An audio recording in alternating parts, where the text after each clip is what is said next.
Hello, welcome to another video, The Leader is You. Today we have here with us a special guest, more than a special guest, a friend of mine, a mentor, my professor, Dr. Rodney Jackson.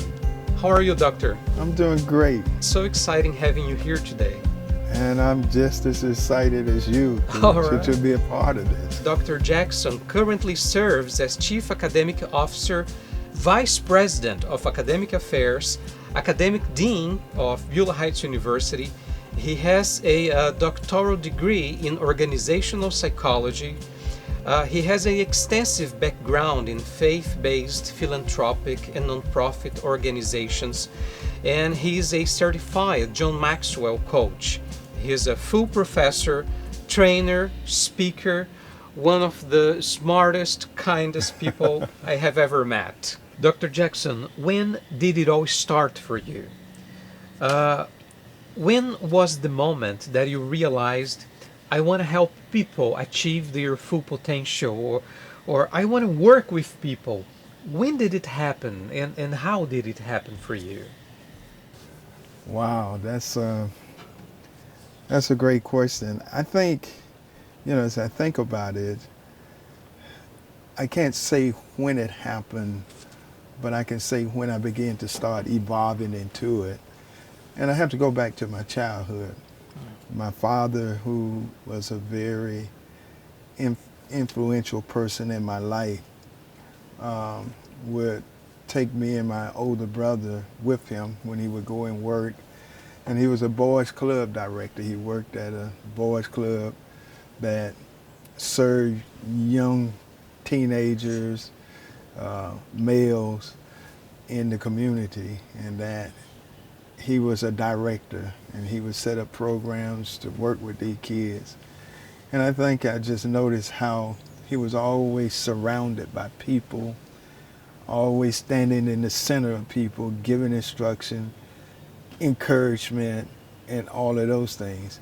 And then also we started working early at a company he was working for, and I saw how he worked with the other workers, older males that were employed by the company. And I think that's where the idea was planted. And then later on, my oldest brother started a church, a ministry, and we're a very close family, and I was helping him.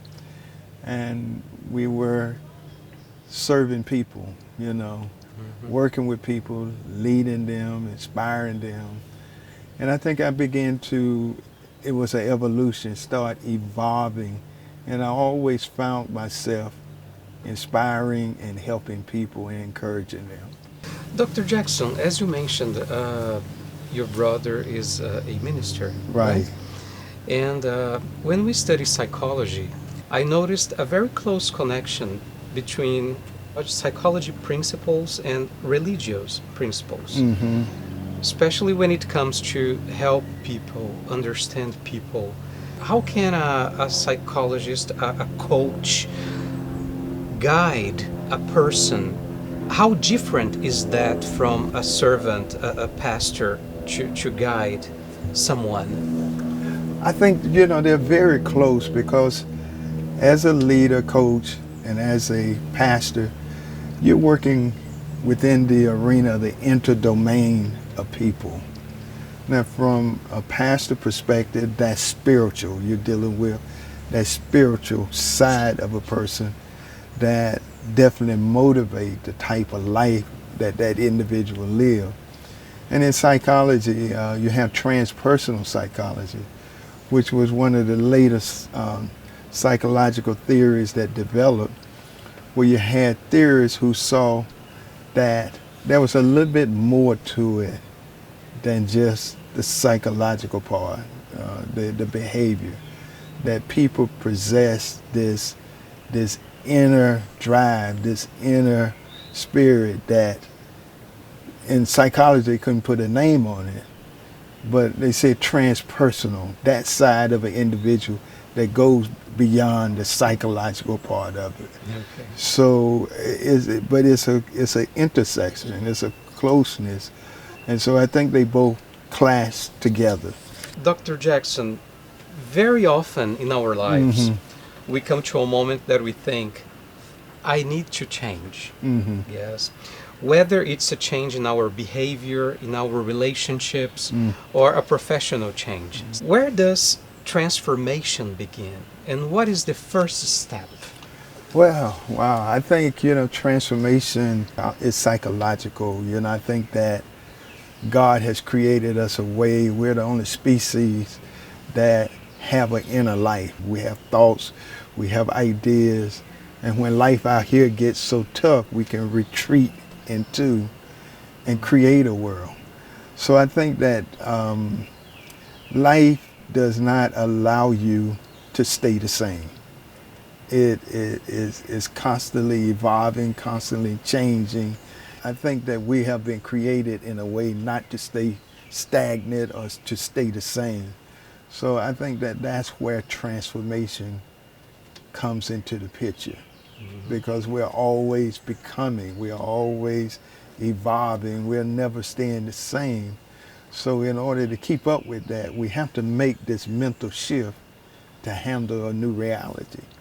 As we are talking about transformation, is there any difference between transformational leadership and coaching? Because transformational leadership is all about helping people achieve their full potential. What about coaching? In transformational leadership, is inspirational. When you have a transformational leader, that's that person can inspire you to go tackle the mountain, that feeds you that encouragement, that give you that inspiration, that model the way, and that demonstrates what a transformational leader is all about. Now, when you think about coaching and the connection of coaching with leadership, in any leadership theory, whether it's a transformational leader, a behavior leader, authentic leader, emotional intelligent leader, where leaders develop people. We are responsible for helping people maximize their potential. And that's the beauty of coaching, is that coaching is one of the most powerful interventions of helping people develop. So now when you bring transformational leadership and coaching, coaching becomes the intervention process of how you help someone develop him or herself. Dr. Jackson, I know that not every leader is a coach. Yeah. Because not every leader has the training, the background necessary to coach someone, right? Yeah. But is every coach a leader? I think so. I think that coaching is a part of leadership, and leadership is a part of coaching. Because when you think about leadership, I build it around 4 principles. Leadership is influence. Leadership is a process. Leadership is the group dynamic. And leadership is goal attainment. But the key term out of all of those 4 concepts is influence. That when you have influence, you are a leader. You might not know it, but you have the ability to influence someone to do something that they normally wouldn't do. And that's the DNA of leadership. That first is influence. I heard John Maxwell say, if you don't have the influence, then you're not a leader.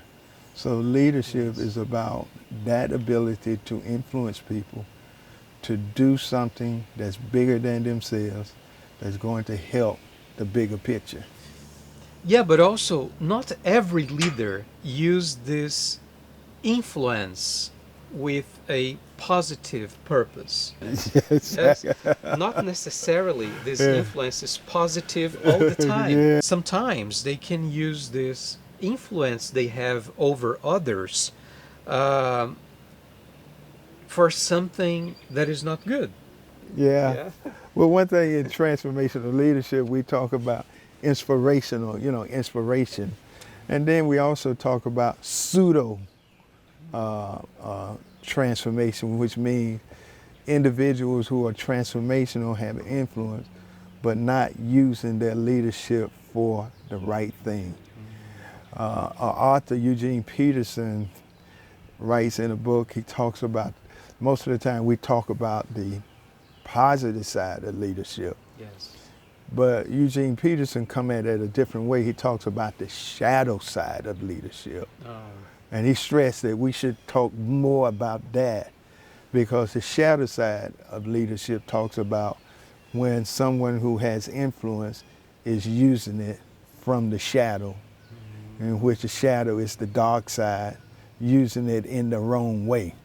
So you're right. A lot of people who have influence sometimes are not using it in a transformational way. No. Yeah. So when you think about Mahatma Gandhi, Martin Luther King, Nelson Mandela, and other individuals who have changed nations and caused nations to rise up, that's a demonstration of a transformational leader. Dr. Jackson, I think that we're going to have to split this video in two parts. So let's end the first part here, and next week you are going to have the second part of this extraordinary interview. Join us next week for the second part of this conversation with Dr. Rodney B. Jackson.